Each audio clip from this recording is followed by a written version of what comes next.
hours before the photons, giving astronomers a chance to aim their telescopes at the right part of the sky.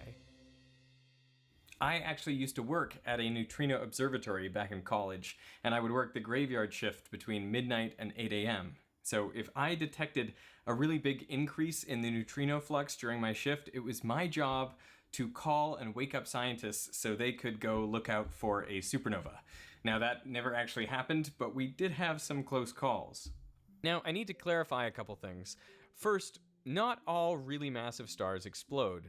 As they collapse, some form black holes instead, which means they do not go supernova. And second, there's another way to make a supernova. Sometimes a white dwarf star, which is incredibly dense, pulls matter off a nearby star. And when its mass reaches that Chandrasekhar limit of 1.4 solar masses, the white dwarf collapses, creating a supernova. This is actually the type of supernova that Kepler saw in 1604, a supernova 20,000 light years from Earth. Now, because the shocks are asymmetric, supernova explain neutron stars that can move really fast. There's a neutron star we've observed with a velocity of 1,600 kilometers per second. And we think that was caused by a very asymmetric supernova explosion, sent it shooting off in the other direction. Despite only recently learning about how supernovae work, humans have been observing them for thousands of years. Ancient Indian, Chinese, Arabic, and European astronomers all observed supernovae. But they are quite rare. In a galaxy like our Milky Way, consisting of 100 billion stars, there are only about 1 or 2 supernovae per century. A particularly amazing example is the supernova of 1054, when the light of a supernova 6,500 light years away reached the Earth and was recorded by Chinese astronomers. If we look to where that supernova was recorded, we see the Crab Nebula. It is a giant remnant of radioactive matter left behind by the explosion. In the 1,000 years since the explosion, the remnant has grown to 11 light years in diameter. Supernovas produce a lot of cosmic rays. Cosmic rays are actually particles, mainly protons and helium nuclei, and they travel out at very, very nearly the speed of light. They have a tremendous amount of energy. So, at what distance could a supernova cause problems for life on Earth? The closest stars to us, besides the Sun, are the 3 stars in Alpha Centauri. They are 4.4 light years away. But stars do move around, and on average, a star gets within 1 light year of Earth every 500,000 years. So what would happen if such a star went off?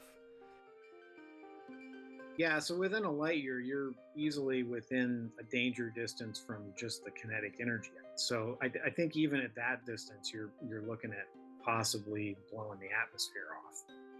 But we would also have other problems to worry about. Supernovae create conditions that are hot enough to fuse elements heavier than iron. In the months after the explosion, these elements undergo radioactive decay, producing gamma rays and cosmic rays.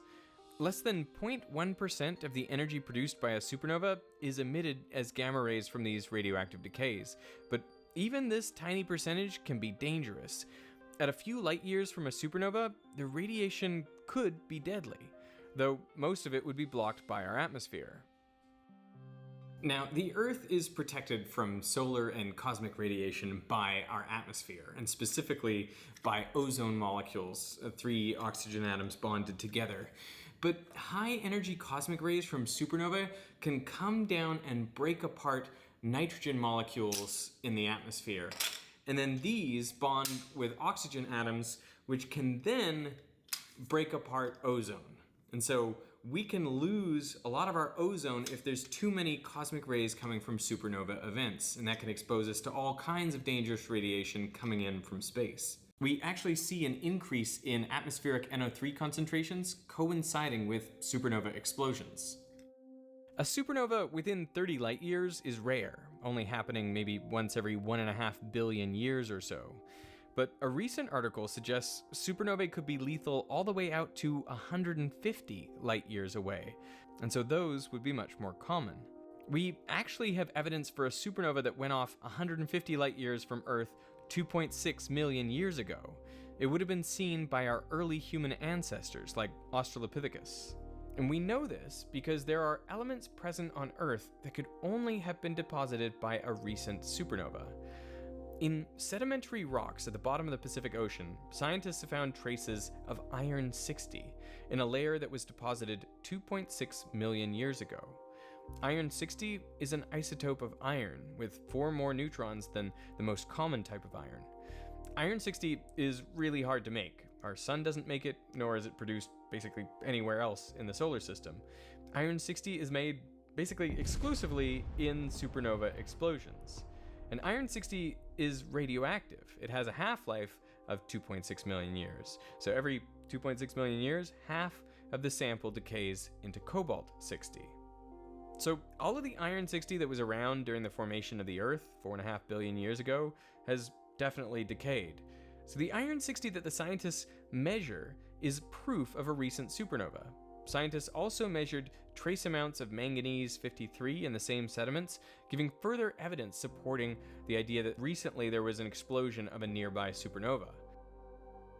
The supernova that happened 2.6 million years ago wasn't catastrophic for our ancestors, but some researchers hypothesize that it could be related to the mass extinction which is seen at the Pliocene-Pleistocene boundary in the fossil record around the same time.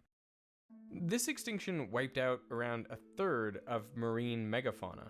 The idea is that the cosmic rays from the supernova hit particles in our atmosphere, creating muons, which are charged particles like the electron, only more than 200 times heavier.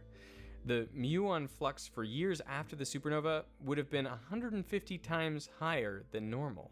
And the bigger the animal, the larger the radiation dose it would have received from these muons, which is why megafauna were so disproportionately affected. And what's more, the animals that lived in shallower waters were more likely to become extinct compared to the ones that lived at depth, where the water would have protected them from muons. A further evidence for these recent nearby supernovae comes from our place in the galaxy. You know, if you look in the space between the stars in our galaxy, on average there are around 1 million hydrogen atoms per cubic meter. That may sound like a lot, but it's basically a perfect vacuum.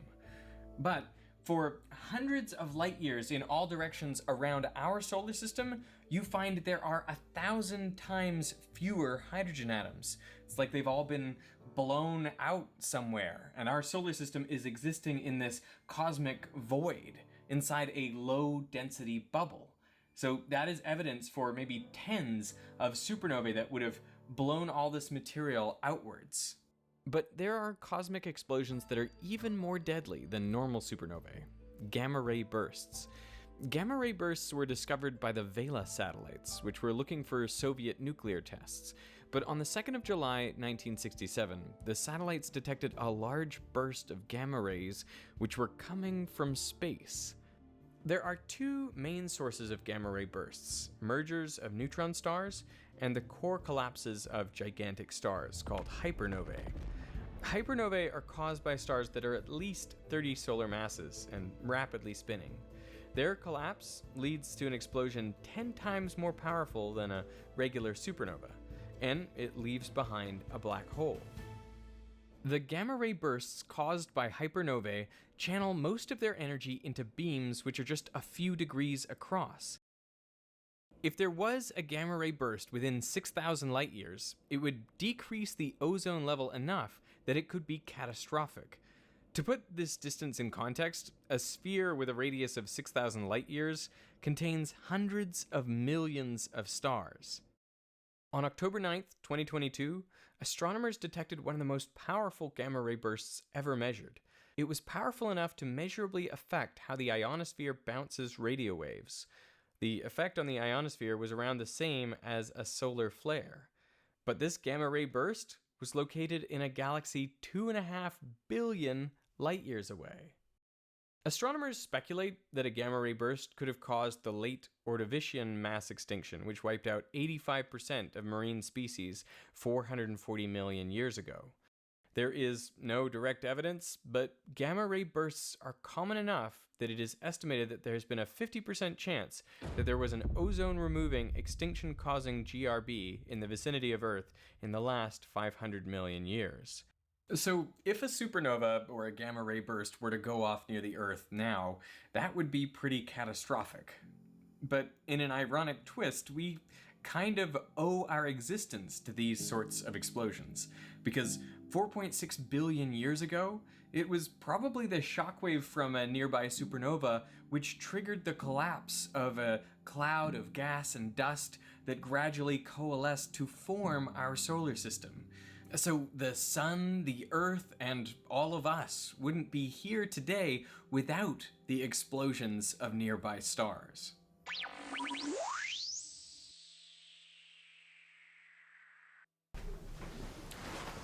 Figuring out how supernovae explode was incredibly difficult. It took a combination of astrophysics, particle physics, computer science, and mathematics. And if you want to develop a better understanding of our universe, then you should check out the sponsor of this video, Brilliant. Just go to brilliant.org/veritasium and you can get started for free right now. Brilliant is an interactive learning tool that uses a hands-on approach to teach you a wide range of STEM concepts. You know, watching a video can give you a good overview of a topic, but if you really want to have a deep understanding, you need to learn interactively and test yourself from the foundations up. Brilliant offers simulations to manipulate and quizzes to master any new subject. There are thousands of lessons to explore, ranging from the foundations of math to cosmology and quantum mechanics. And there are new exclusive lessons released every month. Brilliant is the best way to learn something new every day, and there's no better time to start. The first 200 people to sign up at brilliant.org/veritasium get 20% off an annual premium subscription. So I want to thank Brilliant for supporting Veritasium, and I want to thank you for watching. This video is sponsored by KiwiCo. More about them at the end of the show. This is a picture of the supermassive black hole at the center of our Milky Way galaxy, known as Sagittarius A star. The black hole itself doesn't emit light, so what we're seeing is the hot plasma swirling around it. This is only the second picture of a black hole ever.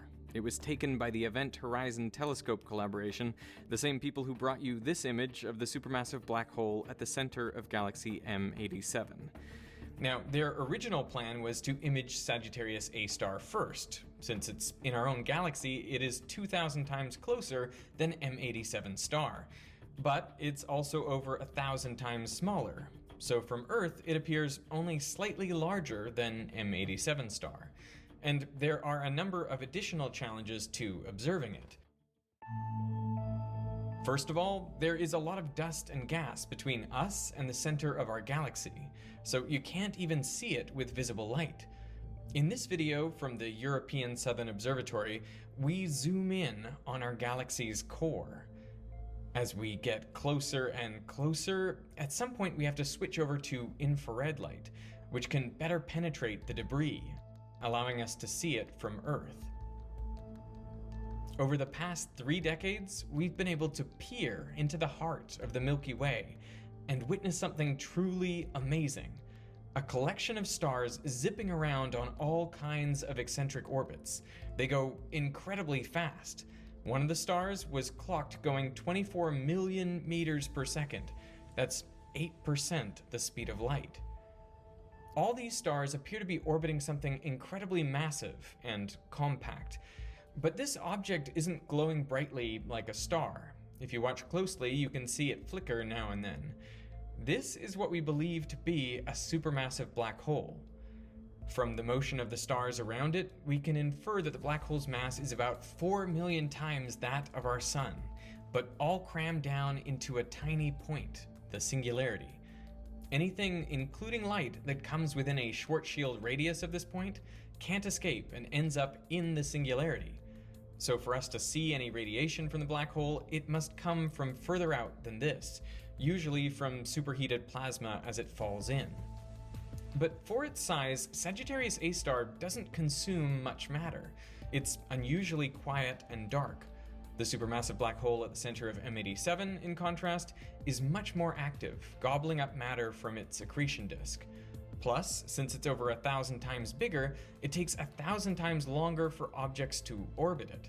And that means, from Earth, its appearance over time is more consistent, in contrast to Sagittarius A star, where things can change on the order of minutes. These visualizations are from Luciano Rizzola and colleagues at Goethe University Frankfurt.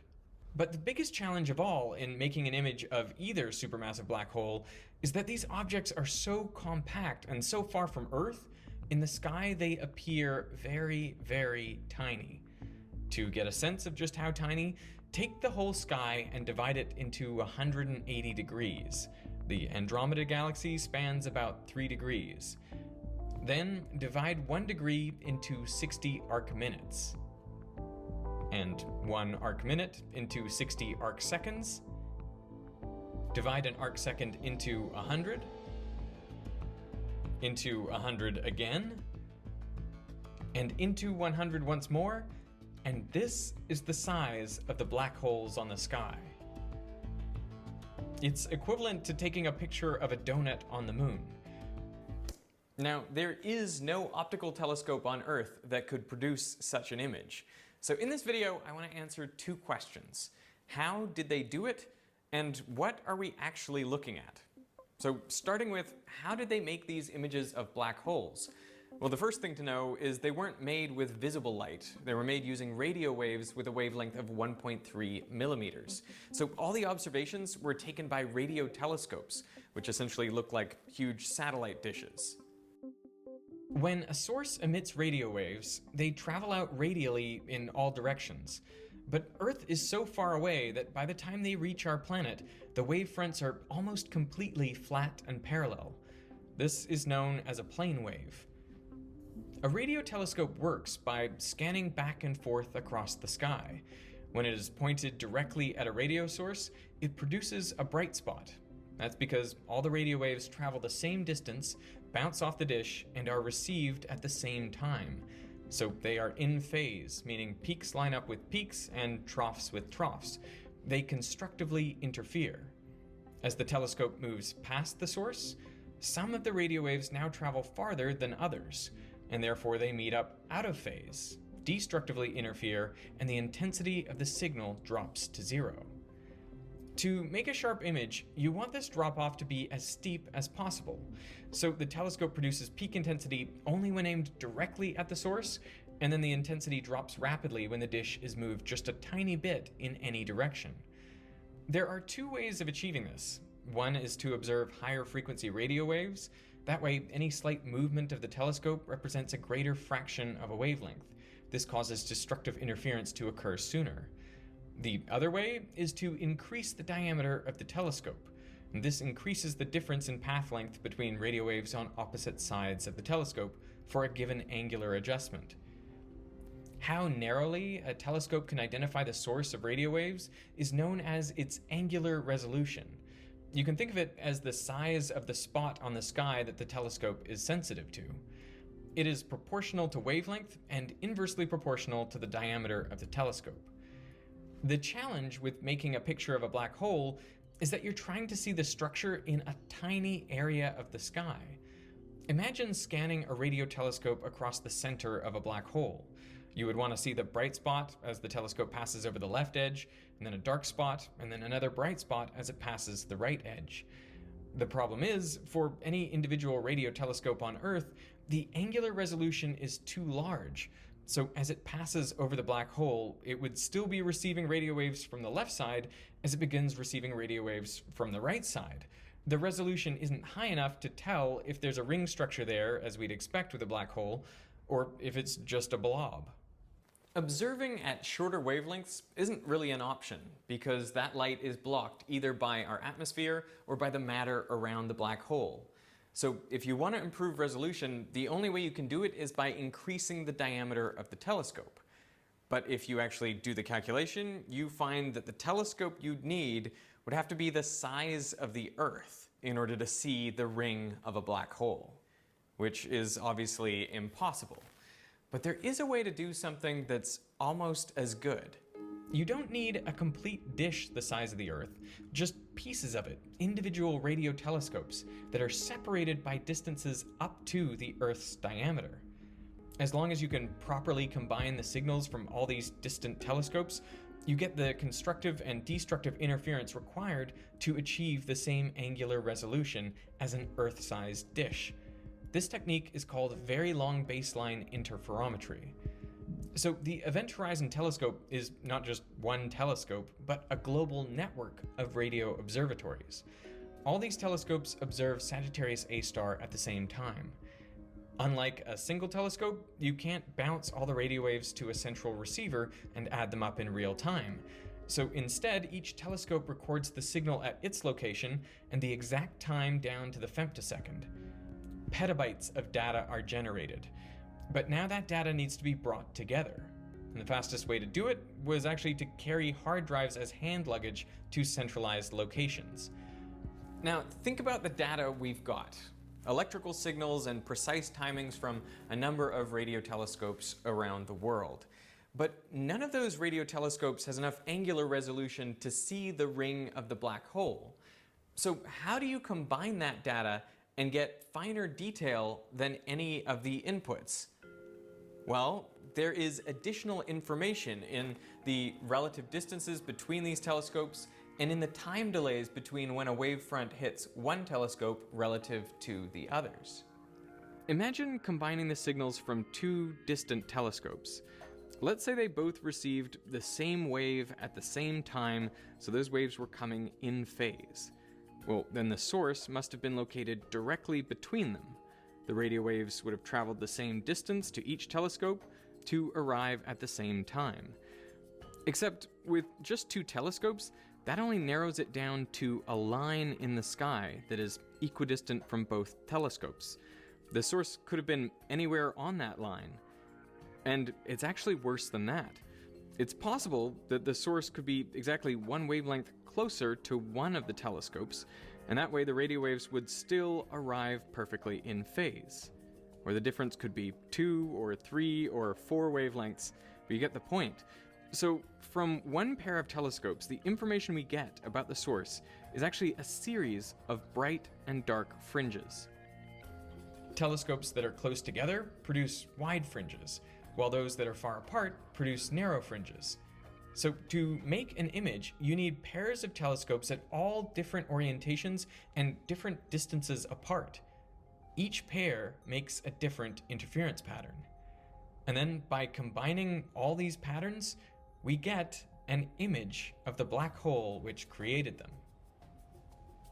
But now that we have this picture, what exactly is it showing us? Well, this is how I explained it when the first image of a black hole was released. So here is my mock black hole of science.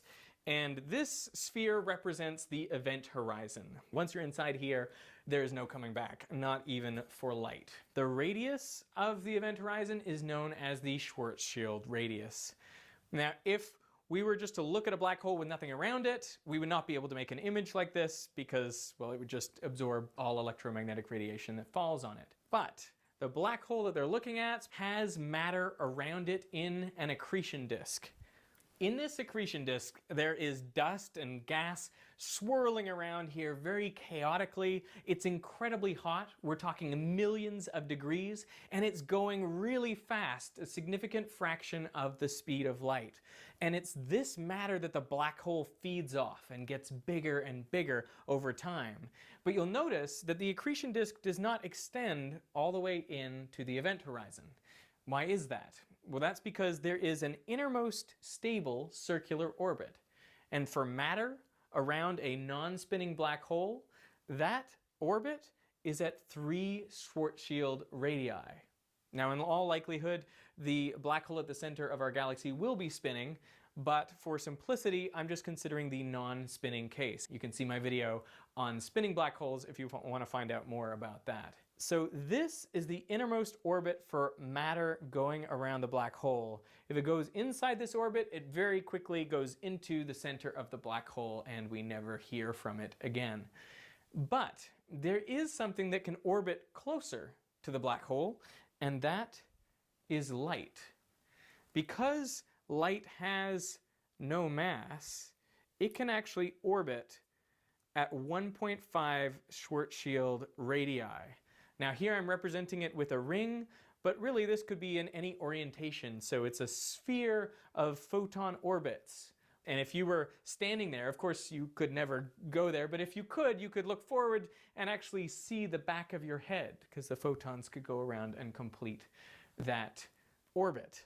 Now, the photon sphere is an unstable orbit, meaning eventually either the photons have to spiral into the singularity or spiral out and head off to infinity. Now, the question I want to answer is, what does this black quote-unquote shadow in the image correspond to in this picture of what's actually going on around the black hole? Is it the event horizon? Are we simply looking at this? Or is it the photon sphere or the innermost stable circular orbit? Well, things are complicated.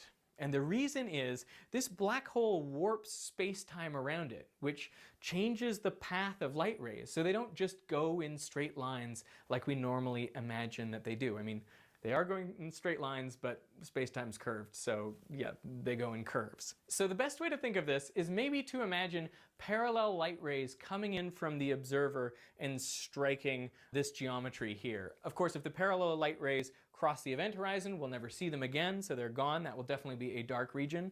But if a light ray comes in just above the event horizon, it too will get bent and end up crossing the event horizon. It ends up in the black hole. Even a light ray coming in the same distance away as the photon sphere will end up getting warped into the black hole and curving across the event horizon. So in order for you to get a parallel ray which does not end up in the black hole, you actually have to go out 2.6 radii away. If a light ray comes in 2.6 Schwarzschild radii away, it will just graze the photon sphere at its closest approach, and then it will go off to infinity. And so the resulting shadow that we get looks like this. It is 2.6 times bigger than the event horizon. And you say, what are we really looking at here? What is this shadow? Well, in the center of it is the event horizon. It maps pretty cleanly onto the center of this shadow. But if you think about it, light rays going above or below also end up crossing the event horizon just on the back side.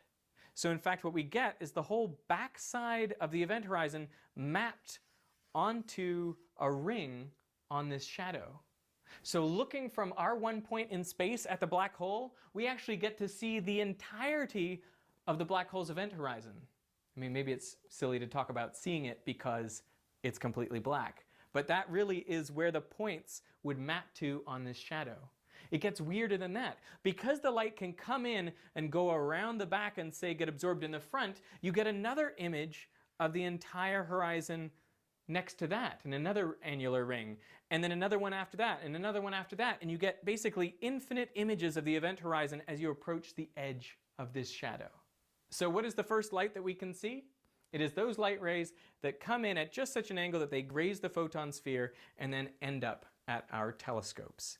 And they produce a shadow which is 2.6 times the size of the event horizon. So this is roughly what we'd see if we happen to be looking perpendicular to the accretion disk.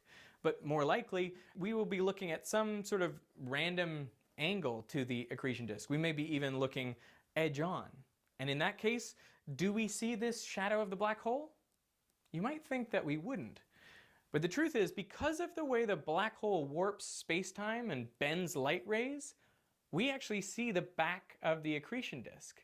The way it works is light rays coming off the accretion disk bend over the top and end up coming to our telescopes. So what we end up seeing is something that looks like that. Similarly, light from the bottom of the accretion disk comes underneath, gets bent underneath the black hole, and comes towards us like that. And this is where we get an image that looks something like the interstellar black hole. It gets even crazier than this, because light that comes off the top of the accretion disk here can go around the back of the black hole, graze the photon sphere, and come out the bottom right here, producing a very thin ring underneath the shadow. Similarly, light from underneath the accretion disk in the front can go underneath and around the back and come out over the top, which is why we see this ring of light here. This is what we could see if we were very close to the black hole, something that looks truly spectacular. One other really important effect to consider is that the matter in this accretion disk is going very fast. close to the speed of light. And so if it's coming towards us, it's going to look much brighter than if it's going away. That's called relativistic beaming or Doppler beaming. And so one side of the accretion disk is going to look much brighter than the other, and that's why we're going to see a bright spot in our image. So hopefully this gives you an idea of what we're really looking at when we look at an image of a black hole.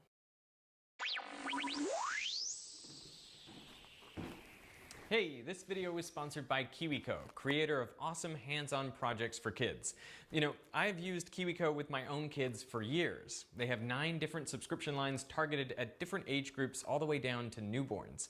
The way it works is every month a box shows up at your door, and inside it is everything you need to complete the project. That means no extra trips to the store. And when I show my kids the box, they jump at the chance to make it with me. And we can spend hours building something, playing with it, and learning about STEAM concepts together. There really is no substitute for getting your hands dirty and making something to figure out how it actually works. Plus, it's a ton of fun, and to me, that's how learning should be. I want my kids to approach learning as play, and I've seen how this fosters their curiosity and sparks new ideas. KiwiCo have been longtime supporters of the channel. I've visited their offices, which really seem like a giant playground for adults like me, and I've met their expert project designers and seen how thoroughly they test and iterate their designs. Now, for viewers of this channel, KiwiCo are offering 30% off your first month of any kit. Just go to kiwico.com/veritasium30. I will put that link down in the description. So I want to thank KiwiCo for supporting Veritasium, and I want to thank you for watching. On November 22nd, 2014, a burst of X-rays was detected by ASSASSIN. That's the all-sky automated survey for supernovae. But this was no supernova. The signal came from the center of a galaxy around 290 million light-years away. And what we now believe happened was a star came too close to a supermassive black hole with a mass millions of times that of our sun, and it was eaten. The black hole fed on the star. And yes, this is the actual terminology astrophysicists use to describe it. Events like these are thought to be rare, occurring maybe once every 10 to 100,000 years in a galaxy. They're called tidal disruption events, or tidal disruption flares. As the star approached, the side closest to the black hole experienced a much stronger gravitational pull than the other side, ripping the star to shreds. Matter spiraling into the black hole formed an accretion disk, an annular ring of gas and dust that's accelerating and heating up, emitting visible light, UV, and X-rays observable from Earth. Now, what's remarkable about this event is that it transformed a dormant or quiescent black hole, one that wasn't really feeding, into one that we can observe, thanks to the matter falling in from that star. And this is what it looked like. Okay, if you're disappointed, check out these artist renditions of the same event.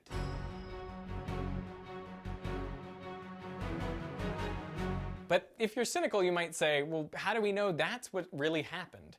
What if the scientists are just making this up to get more grant funding or to inspire people to go into science?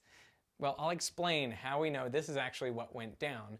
But first, things got weirder. Scientists trained 3 X-ray telescopes to observe this part of the sky for years after the event. And what they found was a strong and regular pulse of X-rays, brightening and dimming every 131 seconds. And it shows up in the data from all 3 telescopes. They observed periodically over 450 days, but the pulse maintained this rhythm and didn't get weaker. In fact, as time went on, the relative strength of the pulse got stronger, modulating the X-ray signal by around 40%. And what was causing these periodic flashes of X-rays? And what could it tell us about the black hole? Well, let's back up, because black holes are some of the simplest objects in the universe. By that, I just mean that they are characterized by only 2 attributes, mass and spin. Okay, there's also charge, but since black holes should essentially be neutral, mass and spin are the 2 that count. Mass is relatively easy to determine. Far away from a black hole, you can even use Newtonian physics. By measuring the gravitational effects of the black hole on other bodies, you can estimate the mass of the black hole. This has been done, and black holes have been found with masses ranging from just a few times our sun, stellar mass black holes, up to billions of solar masses, supermassive black holes. It's generally accepted that there is a supermassive black hole at the centers of most galaxies, including our own. But what about spin? Since black holes form from collapsing stars and all known stars rotate, all black holes should also be rotating. I mean, what are the chances that a bunch of matter just collapses into a point perfectly with no rotation? It's just not going to happen. And then additional matter falling into the black hole contributes its angular momentum. So like a figure skater pulling their arms into a point object, you can imagine black holes get spinning pretty fast. But spin is harder to measure because, unlike mass, it only affects objects relatively close to the black hole. But there is a way to do it. Actually, 3 ways. To understand all of them, you have to understand ISCO.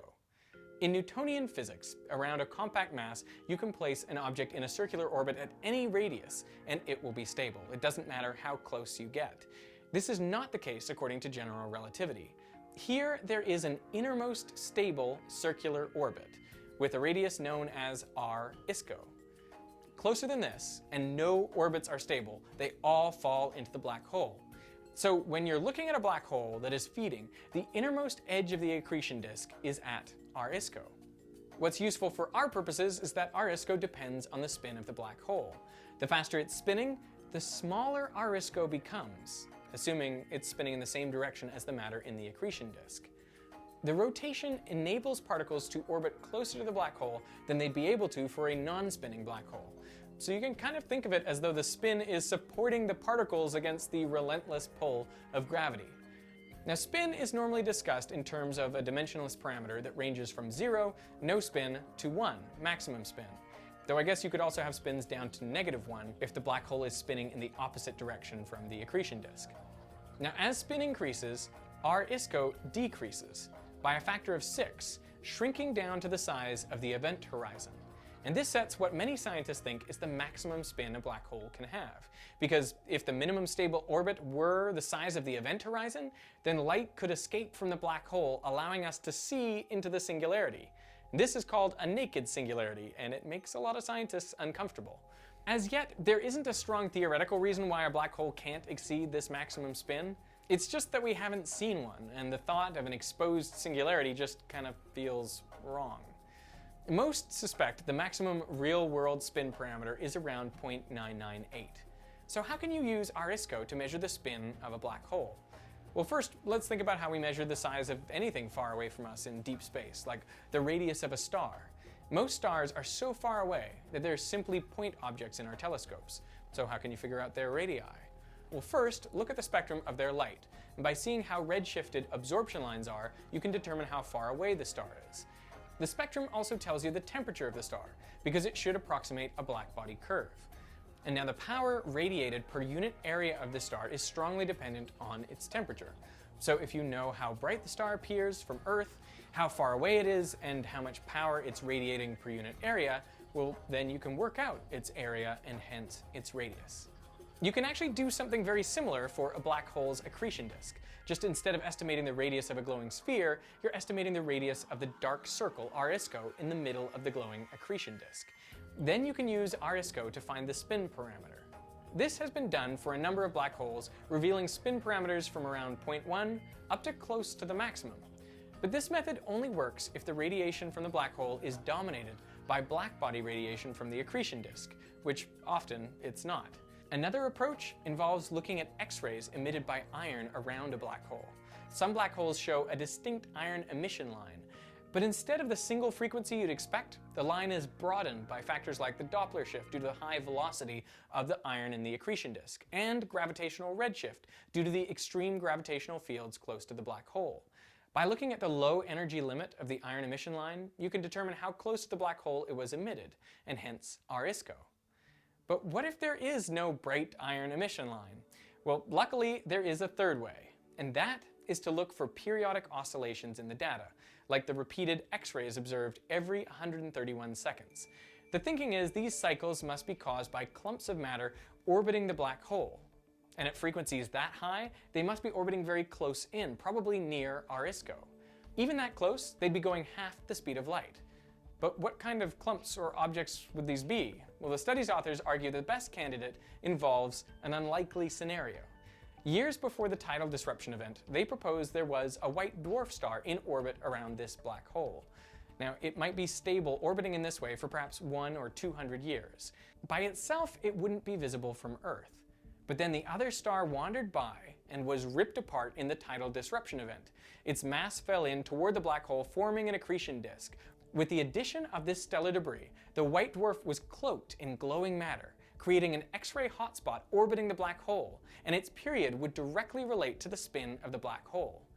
In this case, the measured spin parameter turned out to be at least 0.7, and possibly as high as the theoretical maximum of 0.998, meaning objects in the accretion disk were going at least half the speed of light. This is the first measurement of spin made possible by a tidal disruption event. And the implication is that this could provide a method for determining the spin of black holes, particularly ones that have been dormant, which is about 95% of supermassive black holes. If they shred a star, we get insight into their spin. Now, why is this important? Well, because it helps us understand the origins of black holes. If supermassive black holes grow in size mainly by feeding on a steady stream of matter from within their own galaxy, you'd expect their spins to be very large because the angular momentum of that matter would be more or less aligned, so it would add up over time. But if instead supermassive black holes grow predominantly by merging with other large black holes, you might expect their spins to be lower because the spins of two black holes are likely to be randomly oriented rather than aligned. As we are able to measure the spins of more black holes in different ways, farther out and therefore further back in time, we should be able to better understand their growth. And since supermassive black holes lie at the centers of most galaxies, they also lie at the center of an understanding of how those galaxies have formed and evolved over billions of years.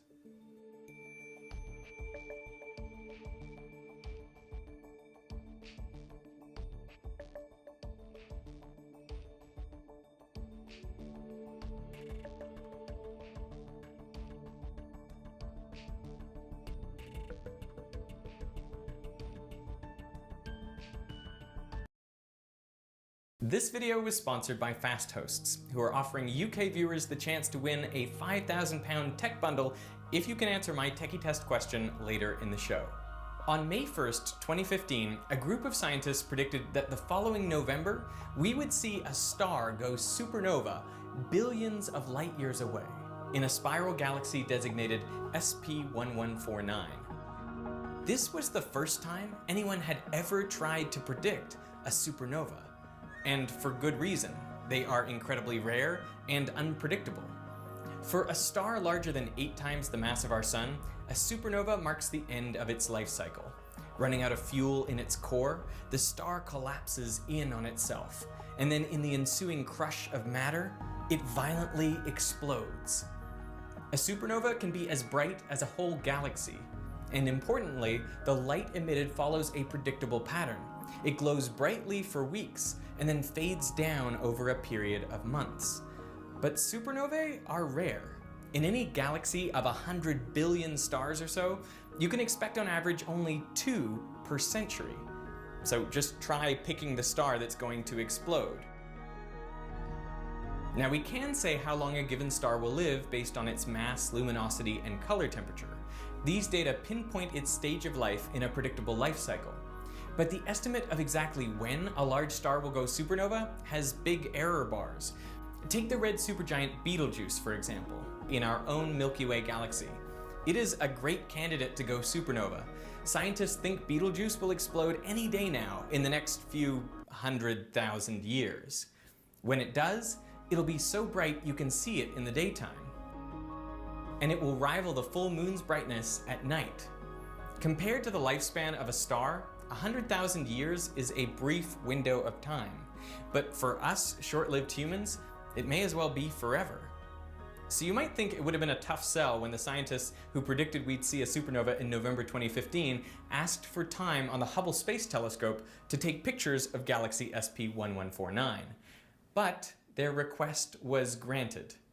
They could image this part of the sky roughly once a month starting on October 30th. Before this, the galaxy was too close to the sun to point Hubble at it. In this first image taken at the end of October, there is no supernova. The next image was taken on November 14th. Again, no supernova. But in the third image, taken on December 11th, jackpot.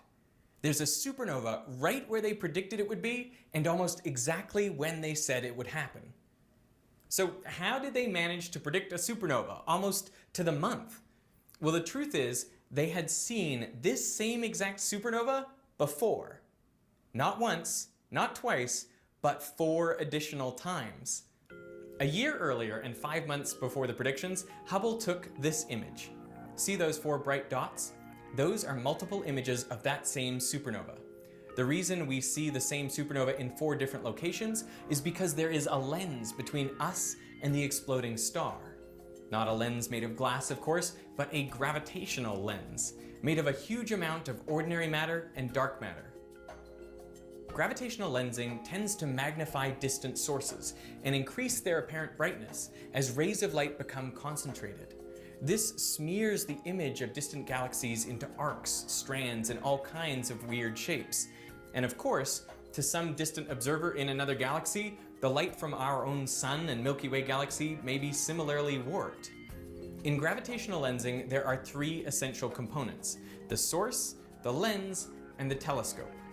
If the lens and the source are spherically symmetric, and if the source, lens, and telescope are perfectly aligned, you get what's known as an Einstein ring.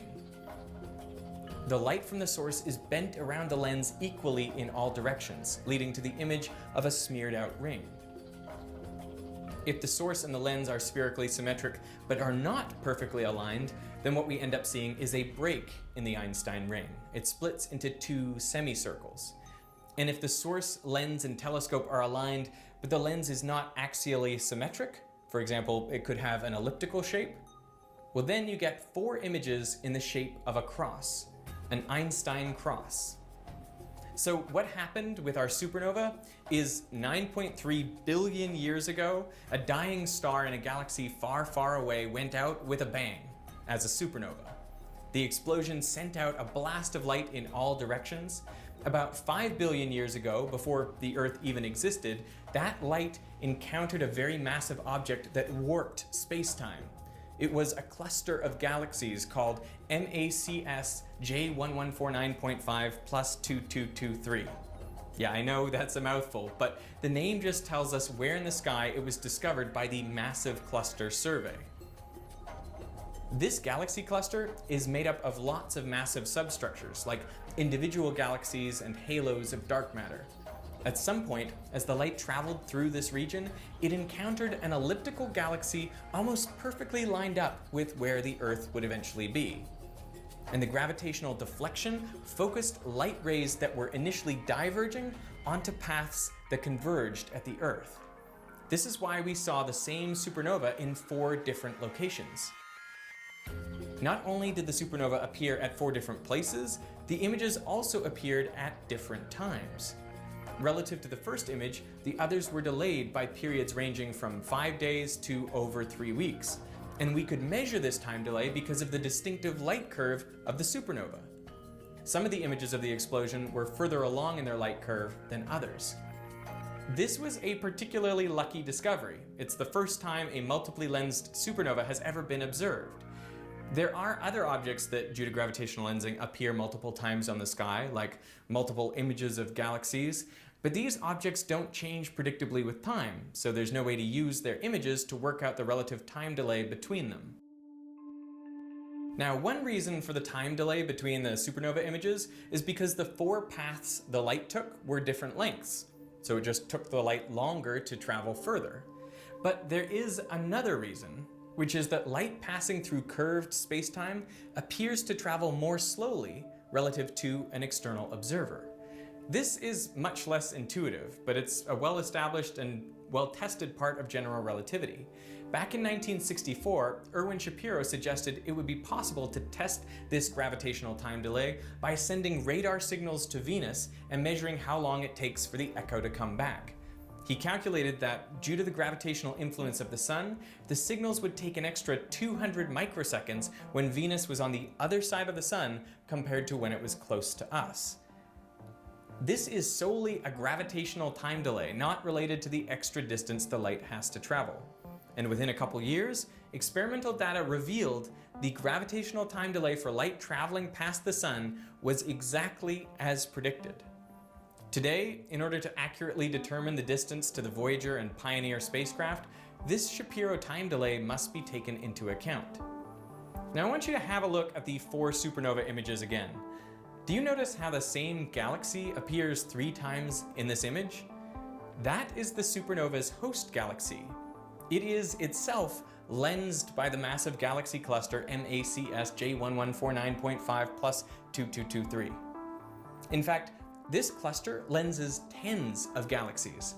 So scientists had been studying and modeling the distribution of matter in the cluster long before the supernova. They asked, if we see these 4 images of the supernova in one image of its host galaxy, when would the supernova appear in these other 2 images of the host galaxy? And using the models of mass distribution and general relativity, they calculated that in this image, the supernova would have appeared 20 years earlier, in 1995. Now, there are no close-up pictures of this part of the sky from 1995, so there is no way to check. But in the other image of the galaxy, they predicted the supernova would appear again in about 1 year's time, almost exactly when it showed up in that Hubble image. This successful prediction is a fantastic confirmation of our understanding of light and gravity on the scale of the whole universe. But it has even bigger implications. One of the hottest debates in astronomy right now is, how fast is our universe actually expanding? This is measured by the Hubble constant, the rate at which distant galaxies are receding away from each other depending on their distance apart. Now, there are 2 main ways this measurement has traditionally been made. One is to look for stars in the nearby universe whose absolute luminosity we know. Then we can use how bright they appear to us to determine how far away they are. If you combine this distance information with how redshifted their light is, you can work out how fast the universe is expanding. This is known as the distance ladder method. And the value of the Hubble constant it produces is around 74 kilometers per second per megaparsec, meaning for every megaparsec that separates 2 galaxies, they will on average be moving apart at 74 kilometers per second. The other way to measure the Hubble constant is to study the features in the cosmic microwave background radiation, which is essentially just a picture of the early universe. Using the standard model of cosmology, which is called lambda CDM, we can work out how this early universe picture would expand over time. The result obtained from this method comes out to 67 kilometers per second per megaparsec, substantially slower than the 74 found via the other method. Now, over the years, both of these techniques have been refined, reducing their uncertainties, but the values have not gotten closer together. So at this moment, the 2 values really seem different.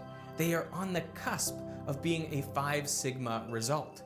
Astrophysicist Joseph Silk has called it a possible crisis for cosmology. But there are independent ways to measure the Hubble constant, and one of them is to look at a multiply lensed supernova and use the time delay between their appearances to work it out.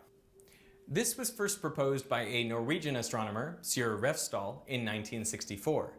Since this is the first observed multiply lensed supernova, it has become known as supernova Refsdal.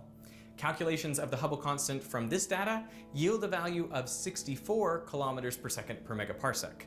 Now, although that result has large error bars, it is more in line with the measurements of the cosmic microwave background radiation than with the distance ladder method.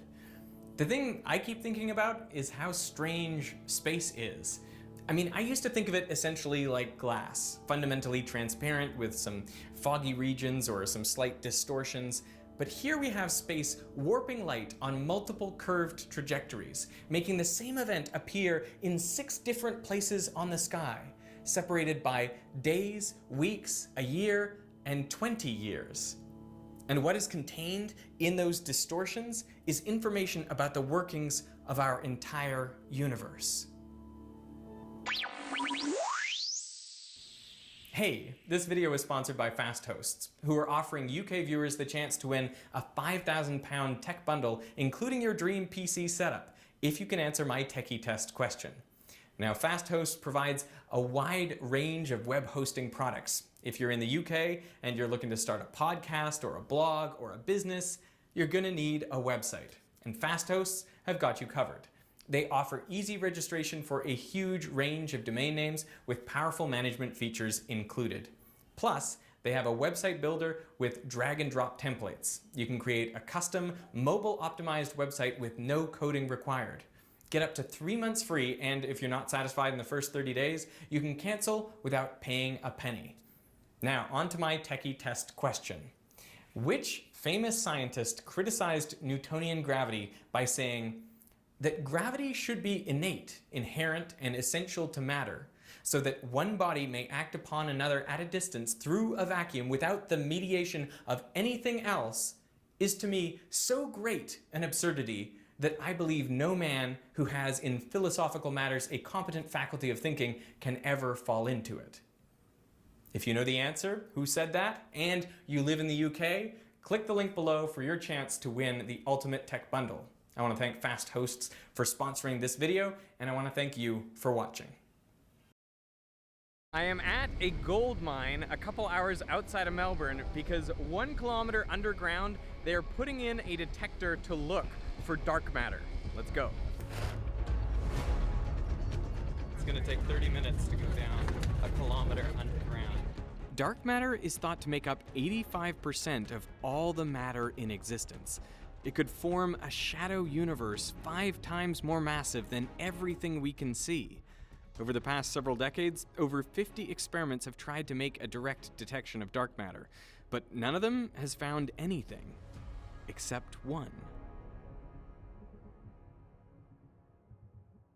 Under a mountain in the Italian Alps, there is a dark matter detector called Dama Libra.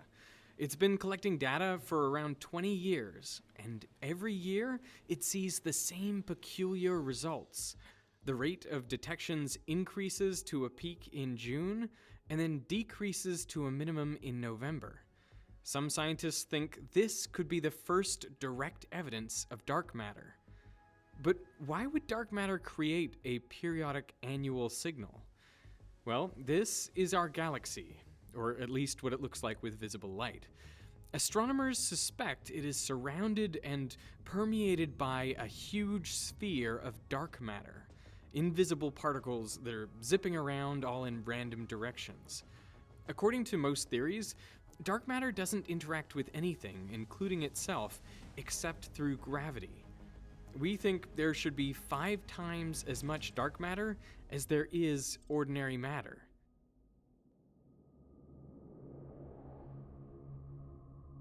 Now, our solar system is moving around the galaxy at 220 kilometers per second.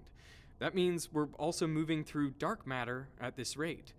Except Earth orbits the sun at 30 kilometers a second, so for half the year, we're moving with the sun, going faster through dark matter, and the other half the year, we're moving in the opposite direction, so going slower through dark matter.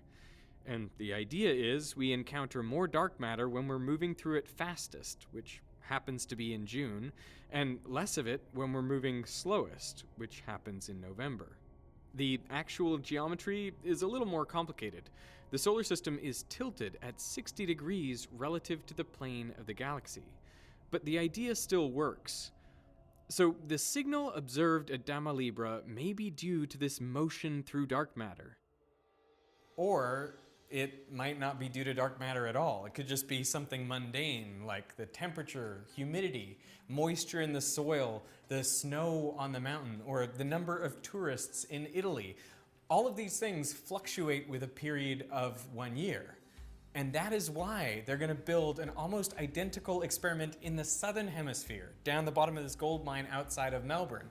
Because there, the seasons are reversed, but our motion through dark matter is still the same. So if we see the same signal, it's pretty strong evidence for the existence of dark matter. One of the big problems that Dama Libra has is that there are other very similar experiments that don't see anything. And this has led to, a lot of uncertainty about, is the Dama Libra signal really dark matter? So yeah, we don't know, right? The favorite thing in science. But why do we think dark matter exists in the first place? In 1933, Swiss astronomer Fritz Zwicky was studying the Coma Cluster, a collection of more than 1,000 galaxies. These galaxies are gravitationally bound together, so they all orbit around their collective center of mass. Zwicky measured the orbital speeds of these galaxies and found that some were moving way faster than he expected. It was as if there was a lot more matter in the cluster than he could see, pulling everything inwards. So he proposed the existence of invisible matter, which he called Dunkel Materie, the origin of the term dark matter. No one really took this idea seriously, but 40 years later, dark matter turned up again. Vera Rubin and Kent Ford observed the motion of stars in the Andromeda Galaxy, and they expected that the further out from the center you go, the slower the stars would be orbiting. But this is not what they found. The rotational velocity stays almost constant with increasing distance from the center. Without additional mass in the galaxy to pull those stars in, they should be flung off into space. The result was the same in other galaxies. Using radio telescopes, Albert Bosma and others measured hydrogen gas even further out from a galaxy's center. But the rotational velocity still stayed constant. One way to explain this is to posit the existence of matter we can't see, dark matter, which holds all these galaxies together. So let's say you have a star, and this represents the mass of everything in the center of the galaxy that's pulling the star in. The star can maintain a stable orbit if its centripetal force is equal to the gravitational attraction to all the mass in the rest of the galaxy. And so you can see that at about a distance of 1 meter, this is the speed of the orbit. Okay, but what happens if we add some dark matter? So this water bottle represents the matter we can't see. Now there is more mass pulling this star into the middle, which means at the same orbit, it can now go much faster. And in fact, it must go faster to maintain that orbit. And this explains the observation. This is what we see. By looking at the rotation speeds of stars, scientists estimate that about 85% of the mass of a galaxy is dark matter. But there's another way to explain these observations without invoking dark matter, and that is to modify our theory of gravity. What's the supporting evidence for thinking that the particle idea is totally misguided and that we should actually be looking at a revised theory of gravity? You can either invoke something we can't see, or you just say, well, the universe is what we can see, and we need a way to explain what's going on out there. And the only way we can do that is by modifying the laws of physics. So when you look at the outskirts of galaxies, they've got a lot of centripetal acceleration. Dark matter says, oh, well, that centripetal acceleration is due to the gravitational effect of dark matter. Whereas the people like Mond will say, no, that centripetal acceleration, that's just the fact that it's now reached this floor and can't get any lower. So they're saying that there's not additional force due to dark matter, but there's a limit to how low the acceleration could go. I think the consensus is hugely in favor of it being a physical substance, in that it just seems reasonable that there could be other particles out there that we haven't seen yet. And there's more evidence. This is the Bullet Cluster, a site where two clusters of galaxies collided. Most of the ordinary mass of these clusters is in the interstellar gas. And when the collision occurred, the interstellar gas interacted, heated up, and slowed down. So you'd expect that most of the mass of the Bullet Cluster would be in the middle, where all of this gas is. But if you use gravitational lensing, the way that gravity bends light, you can actually measure where most of the mass in this picture is, and it isn't in the middle. It's actually on either side. So the best way to explain this is that when the clusters collided, all that gas got stuck in the middle, but the dark matter passed right through, creating the most gravitational lensing where we can see the least ordinary matter. Even more evidence for dark matter comes from the oldest light in the universe. 380,000 years after the Big Bang, light could finally travel through the universe unimpeded. And this is what we see as the cosmic microwave background, or CMB. The red spots show where the early universe was a little hotter, and the blue spots show where it was a little cooler. But these temperature differences were tiny, just 0.01%. But they are there. And you can turn this picture into a graph by counting up how many blobs there are of different sizes. So there's the most common size blob, which results in this peak, but there are also other common size blobs, and so you get these other peaks of decreasing size. Now, the height of these peaks depends on how much dark matter there is. In a universe without dark matter, the graph looks like this. But as dark matter increases, the amplitudes of even-numbered peaks decreases. To match the measurements of the CMB, we need about 5 times as much dark matter as ordinary matter. This figure also agrees with the amount of dark matter required to explain the motion of stars in galaxies and the motion of galaxies in clusters. So the dark matter hypothesis explains a lot of different observations with a simple theoretical framework, that there's some type of particle out there that only interacts through gravity. But what is this particle exactly? Well, since we don't know, scientists have proposed a whole bunch of different things that it could be, and now we have to try to go out and find them. The approach differs depending on what you're trying to find. Gamma Libra and the detector at the bottom of the gold mine are looking for WIMPs, weakly interacting massive particles. These particles are expected to weigh about as much as a proton, but interact with ordinary matter extremely weakly. At the heart of the detector are 7 7-kilogram crystals of pure sodium iodide. So that's actually